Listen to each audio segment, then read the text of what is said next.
Good day to you all once again. Bill Pfeiffer speaking from Marysfield.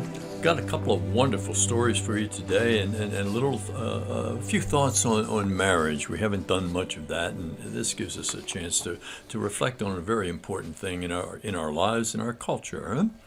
One of my favorite stories tells of the meeting of two hermits, Father Daniel and Father Joseph. Father Daniel asked what else he must do to be perfect. He said that he ate little, slept little, prayed without ceasing, worked always with his hands, and shared whatever he had with the poor. What, he wondered, did he lack? Then Father Joseph rose, stretched out his arms, and tongues of fire flashed from his fingers. If you want, he said, you can become a living flame. To be touched with love, life, and the fiery Spirit of God, so that this love and life would come forth from the fire and from like tips from the fire from the tips of your hand. What a thing that would be! That leaves me almost breathless to think about the fact that that could happen. This should be the dream, the call, the deepest desire of all of the bishops, the priests, and ministers of God, and indeed all married couples. The sacrament of marriage, the sacrament of coupleness, is the Church's most unreleased energy and its best kept secret.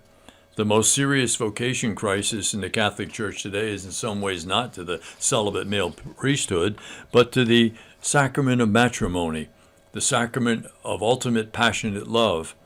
Release the power of this sacrament, and all kinds of new life will be born, including vocations to the priesthood. Married people are called not to just relationship or the being the best of friends or the significant other, but to real intimacy, total union, total openness, total vulnerability, total giving, total commitment to the deep intimacy at all levels of existence, spiritual and physical.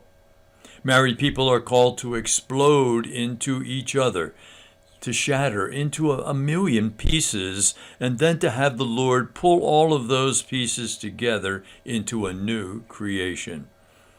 Pieces of the one person fall into the pieces of the other, and a new and deeper individual and coupleness are produced. Jesus said, "Lose yourself in me, and you will find new life." The same is true when we lose ourselves in another human being. We discover who we are. We become who we really are by losing ourselves in the other. It's a crazy paradox, isn't it? But it's true, and it works. I know many married couples who could do this, but hold back or are too busy about more important things that they have left the most important thing undone. We know by instinct that this is really true, that it's right, but we can't do it because sometimes our lives have become so unspiritual. We're starving for spirituality in our culture these days.